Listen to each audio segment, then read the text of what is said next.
Question आपके सामने है एक्सरसाइज 1.2 का क्वेश्चन नंबर 3। क्वेश्चन का है prove that the following are irrationals. तो यहाँ पे जो भी दिए गए हैं पार्ट्स नीचे, इनके बारे में हमें ये प्रूव करना है कि क्या ये इरेशनल है। तो चलिए देखते हैं कि कैसे हम लोग इसे इरेशनल प्रूव करेंगे। तो सबसे पहले हम लोग पहला पार्ट देखेंगे 1/√2। जो 1/√2 है इसको हमें क्या करना है, इरेशनल प्रूव करना है। तो सबसे पहले हम लोग इसका सॉल्यूशन इस तरह से देखेंगे। तो लिख लेंगे पहले सॉल्यूशन। इसमें हमें कुछ चीज़ें एज्यूम करनी है, जैसे कि ये जो 1/√2 है इसे हमें क्या करना है, रेशनल एज्यूम कर लेना है। तो हम लोग यहाँ पे लिखेंगे स्टेटमेंट कि लेट अस assume that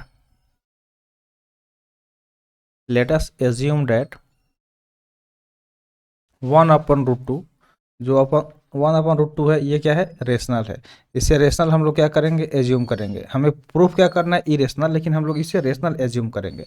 तो जब भी कोई चीज़ रेशनल होता है तो उसे हम लोग किस तरह से लिख सकते हैं, तो a/b या फिर p/q के फॉर्म में लिख सकते हैं। तो 1/√2 को क्या लिख सकते हैं, a/b के इक्वल लिख सकते हैं, जहाँ पे a और जो b होता है, a एंड b, ये क्या होना चाहिए, को प्राइम होना चाहिए। ठीक है, तो यहाँ पे लिखेंगे a एंड b आर को प्राइम। ठीक है, ये को प्राइम होना चाहिए। इस तरह से इसे हम लोग ब्रैकेट में दे देंगे। उसके बाद से हम लोग यहाँ पे क्या करेंगे, तो जो √2 यहाँ पे क्रॉस मल्टीप्लाई करेंगे। ठीक है, क्या करेंगे, क्रॉस मल्टीप्लाई करेंगे। तो जब क्रॉस मल्टीप्लाई करेंगे तो b किसके इक्वल आ जाएगा, √2a के। ठीक है, जो b है वो किसके इक्वल आ जाएगा, तो √2a के इक्वल आ जाएगा। यहाँ पे क्रॉस मल्टीप्लाई करेंगे तो यहाँ पे देख सकते हैं कि जैसे कि जो रेशनल है वो कभी भी, यहाँ पे एक चीज़ ध्यान में रखिएगा, ध्यान में ये रखना है कि जो रेशनल होता है वो इरेशनल के इक्वल नहीं होता है। ठीक है, rational not equal to irrational, ये ध्यान में रखना है। तो यहाँ पे हम लोग क्या करेंगे कि जो ए है इसको दूसरी तरफ शिफ्ट करेंगे, तो b/a इज इक्वल टू किसके इक्वल हो जाएगा, तो √2 के इक्वल हो जाएगा। अब हम लोग यहाँ पे क्या लिखेंगे कि since a and b are integer, तो यहाँ पे a और b जो क्या है वो इंटीजर है। ठीक है, are integer,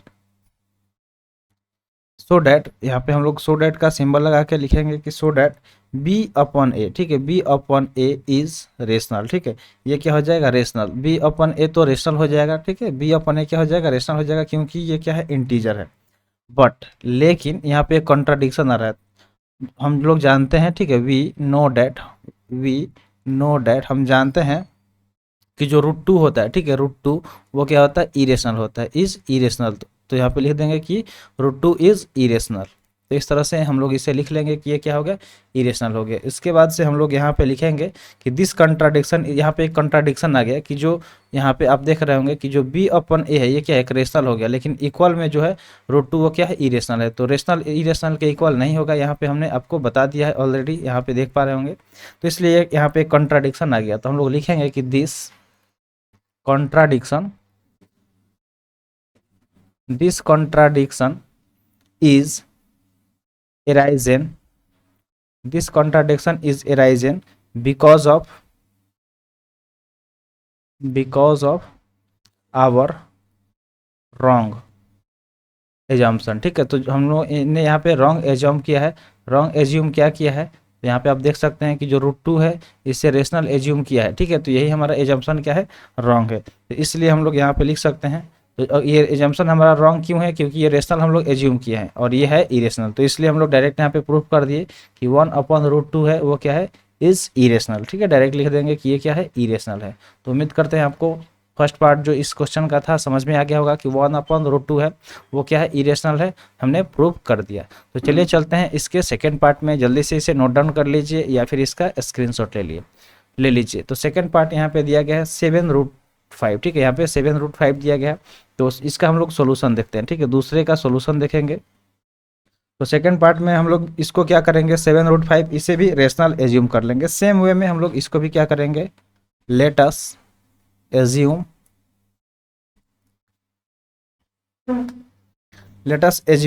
that 7√5 is rational. ठीक है, इसको भी हम लोग क्या करेंगे, सेम वे में रेशनल एज्यूम कर लेंगे, जिस तरह से हम लोग फर्स्ट पार्ट का किए हैं। तो इसको हम लोग किस तरह से लिख सकते हैं, 7√5 इज इक्वल टू a/b। ठीक है, और यहाँ पे a और जो b होगा, a एंड बी आर को प्राइम। ठीक है, ये क्या हो जाएंगे, को प्राइम हो जाएंगे, a एंड b आर को प्राइम। इसको ब्रैकेट में लिख लेंगे। उसके बाद से यहाँ पे देखिए जब सिर्फ √5 ले लेंगे तो √5 लेंगे तो a/b, और यहाँ पे जो 7 है वो क्या यहाँ पे आ जाएगा, डिवाइड में आ जाएगा, यहाँ पे मल्टीप्लाई में था। तो इस तरह से हम लोग लिख लेंगे। और हम जानते हैं कि irrational not equal to rational, ठीक है, यहाँ पे √5 रेशनल है, √5 इरेशनल है, और यहाँ पे a/7 भी क्या है, रेशनल है। तो ये एक दूसरे के इक्वल नहीं होंगे, सिंस a एंड b, ठीक है, a and b are integer, ठीक है, ये क्या है, इंटीजर है, a और b are integers, so that a/7 भी, ठीक है। तो यहाँ पे a/7 भी जो आया है आप यहाँ पे देख पा रहे होंगे, ये क्या हो जाएंगे, इज रेशनल, ये रेशनल हो जाएंगे। तो लिख लेंगे कि इज रेशनल, तो ये रेशनल हो गया। बट लेकिन हम लोग जानते हैं, ठीक है, हम लोग जानते हैं कि जो √5 है यहाँ पे आया हुआ, यहाँ पे आप देख पा रहे होंगे √5 ये क्या है, इरेशनल होता है। तो बट वी नो डैट, हम जानते हैं कि √5 इज इरेशनल।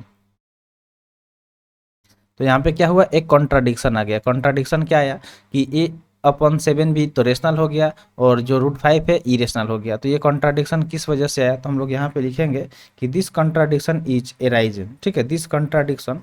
तो यहाँ पे हम लोग लिखेंगे स्टेटमेंट कि ये जो कॉन्ट्राडिक्शन है, this contradiction is arising because of our wrong assumption, ठीक है। तो हम लोग यहाँ पे रॉन्ग एज्यूम किए थे। रॉन्ग क्या एज्यूम किए थे, तो जो 7√5 है इसे हम लोग रेशनल एज्यूम किए थे। यहाँ पे आप देख पा रहे होंगे कि इसे हम लोगों ने रेशनल एज्यूम किया था, जो कि रॉन्ग था। तो इसलिए हम लोग डायरेक्ट यहाँ पे लिखेंगे सो डैट 7√5 इज इरेशनल। तो इसलिए ये क्या हो जाएगा, इरेशनल हो जाएगा। हम लोग रेशनल एज्यूम किए तो कॉन्ट्राडिक्शन आ गया, इसलिए डायरेक्ट यहाँ पे इसको हम लोग प्रूफ कर दिए कि ये क्या है, इरेशनल है। तो सेकेंड पार्ट भी हम लोग यहाँ पे देख लिए। चलिए आगे चलते हैं इसके थर्ड पार्ट के तरफ। तो चलिए थर्ड पार्ट का सॉल्यूशन देखते हैं कि थर्ड पार्ट का सॉल्यूशन कैसे करना है। तो थर्ड पार्ट में का सॉल्यूशन अगर हम देखें तो थर्ड पार्ट में क्या दिया गया है, 6 + √2, ठीक है, 6 + √2 दिया गया है। तो हम लोग इसे भी क्या करेंगे, रेशनल एज्यूम करेंगे। तो यहाँ पे लिखेंगे let us assume that 6 + √2 is rational, ठीक है। तो इसे हम लोग क्या करेंगे, रेशनल एज्यूम कर लेंगे। इसे हम लोग रेशनल एज्यूम कर लिए। अब यहाँ पे क्या लिखेंगे, 6 + √2 इज इक्वल टू a/b, जहाँ पे a और b है वो क्या है, कोप्राइम है। तो a and b are coprime, ये कोप्राइम हो जाएगा। तो यहाँ पे हम लोग देखिए जो 6 है यहाँ पे प्लस में है, 6 + √2 है। तो 6 को अगर हम इक्वल के दूसरे तरफ भेजेंगे, जो इक्वल का साइन है उसके दूसरे तरफ, तो वो क्या होता है, उसका सिंबल चेंज हो जाता है। तो यहाँ पे सिर्फ √2 बचेगा, और ये किसके इक्वल हो जाएगा, तो a/b माइनस, और ये 6 इधर आया है तो ये माइनस में हो गया है। तो इस तरह से लिख लेंगे। अब इसको हम लोग यहाँ पे नीचे डिनोमिनेटर में 1 एज्यूम करके इसको सॉल्व करेंगे। तो √2 किसके इक्वल आ जाएगा, तो b, और यहाँ पे आ जाएगा a-6 भी, ठीक है, इसके इक्वल आ जाएगा। यहाँ पे आप देख रहे होंगे कि √2 क्या है, इरेशनल है, √2 इरेशनल है, जबकि a-6 भी अपन भी क्या है, रेशनल है। तो irrational not equal to rational होता है, बार बार हम आपको बता रहे हैं। तो इसलिए हम लोग यहाँ पे लिखेंगे सिंस a एंड b, ठीक है, a and b are integers. तो यहाँ पे ये दोनों क्या है, इंटीजर्स है।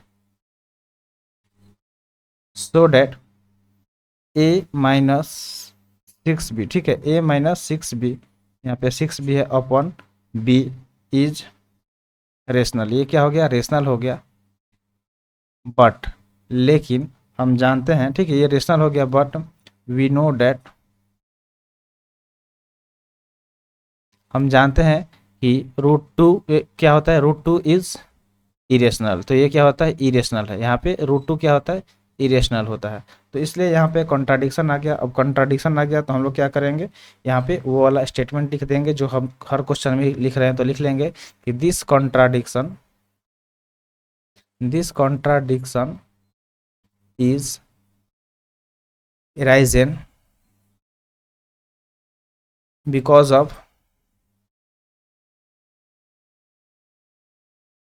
our wrong assumption। तो हम लोग यहाँ पे रॉन्ग लिए थे, क्या रॉन्ग एज्यूम्पशन लिए थे, तो 6+2 रूट को रेशनल एज्यूम किए थे, यानी कि रेशनल माने थे। तो इस वजह से हमें यहाँ पे एक कॉन्ट्राडिक्शन देखने को मिला। तो इसलिए हम लोग डायरेक्ट क्या लिखेंगे कि ये रेशनल अगर एज्यूम किए तो कॉन्ट्राडिक्शन आया, इसलिए ये डायरेक्ट हम लोग प्रूफ कर देंगे कि 6+2 रूट है वो क्या है, इरेशनल है। ये क्या हो जाएगा, इरेशनल हो जाएगा। तो उम्मीद करते हैं आपको समझ में आ गया होगा कि कैसे इस क्वेश्चन का सॉल्यूशन करना था। तो ये एक्सरसाइज 1.2 का क्वेश्चन 3 का सॉल्यूशन यहाँ पे कंप्लीट हुआ। तो आज के लिए इतना ही, मिलते हैं फिर अगले वीडियो में। थैंक्स फॉर वाचिंग, जय हिंद।